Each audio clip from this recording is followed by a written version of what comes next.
हमारे पांचवें गुरु को, जो कि जहांगीर अपनी तुज़ के जहांगीरी में भी लिखता है कि 5 दरियाओं की धरती में एक बहरूपिया हिंदू संत अर्जन देव हिंदुओं को तो अपने पीछे लगा ही रहा था, लेकिन जो हिंदू 1-2 पीढ़ी पहले मुसलमान हो चुके थे वो उनको भी वापस हिंदू धर्म में लेके जा रहा था। तो उसके ऊपर कार्रवाई करना बहुत जरूरी था। तो कार्रवाई ये की थी, जैसे मैंने आपको बताया, कि उनको गर्म तवे के ऊपर बिठाया गया और उनकी सजा ये थी कि खून का कतरा नहीं निकलना चाहिए, कि टॉर्चर ऐसा करो, और उनके ऊपर गर्म रेत भी डाली गई। फिर उनके जो बेटे थे छेवें गुरु, उनकी 4 जंगें इनके साथ जो है ना हुई थी, जो कि छेवें पातशाह जीते भी थे और जिहादी मानसिकता के खिलाफ। फिर 9वें गुरु को जब कश्मीरी पंडित आए और उनको बोला कि भाई हमें जबरन इस्लाम कबूल करने को बोला जा रहा है, तो गुरु साहिबान ने जब उसके खिलाफ प्रचार किया औरंगजेब के, तो उनको भी दिल्ली बुलाकर अरेस्ट करके इस्लाम कबूल करने को बोला और उन्होंने इनकारा। तो उनको उनके सामने पहले तो उनके जो 3 प्यारे सबसे जो उनके थे चेले, भाई मतीदास, भाई सतीदास और भाई दयाला जी, एक को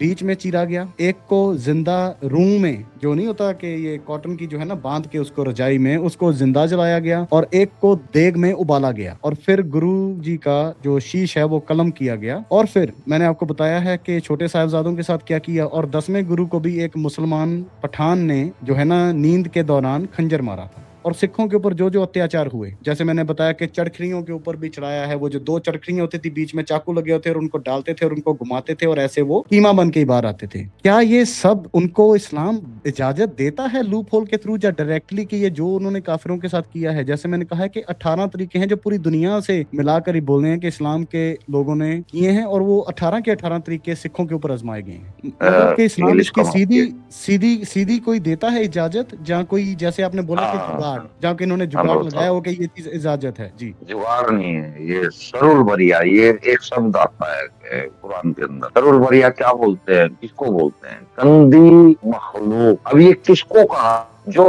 अगर धर्म के लोग हैं, जो अल्लाह और उसके रसूल को नहीं मानते, इसमें सिक्किज्म भी है। मैं फिर सारे पे घुमा देता हूँ, क्योंकि ये खाली सिक्किज्म के लिए नहीं है। सरुल बरिया ये जितनी भी दुनिया में मखलूक है ना, मक्खी, मच्छर, हाथी, घोड़ा, भैंस, इंसान, ये सब मखलूक है। इनमें जो सबसे गंदी मखलूक है, जिसे सरुल बरिया कहा गया, वो है जो अल्लाह के रसूल और अल्लाह पे यकीन नहीं करता। उसको खत्म करने का फर्ज हर मुसलमान के ऊपर है। अगर आप ताकतवर नहीं हैं, आप कमजोर हैं, तो आप अपने दिल में उस इंसान को बुरा समझें, उसके बारे में बुरा सोचें। अगर आप मजबूत हैं, आप बोल सकते हैं कि आप बोल के इस काम को रुकवा सकते हैं, तो आपको बोलना फर्ज है, आपको कह के उस काम को रुकवाना है। अगर आप इतने बलशाली हैं कि आप हाथों का इस्तेमाल करके, लड़ के, मार काट करके आप इस गंदगी को खत्म कर सकते हैं, तो आपके ऊपर वो फर्ज हो चुका है। तो जब ये ज्यादा संख्या में होते हैं, तो ये मार काट करके आप लोगों को, सबको, सरुल बरिया, आप सब, हम सब सरुल बरिया है, हमें खत्म करना इनके ऊपर फर्ज है, वाजिब है। तो मैंने आपसे आखिरी यही पूछना था एक, कि 7 जिन मुसलमान भक्तों की ये बात करता है बार बार कि उनकी बानी है, तो इसलिए हमारा नाखून मांस का रिश्ता है। आप मुझे बताएं कि अगर कोई मुसलमान पैदा होता है लेकिन वो भक्ति करता है राम की और कृष्ण की, जो कि उन भक्तों ने की, ठीक है, क्या वो मुसलमान रह गया या वो मुर्तद हो गया? जो मुसलमान राम और कृष्ण को मान रहा है वो मुसलमान नहीं हुआ ना? मुशरिक हुआ, मुशरिक,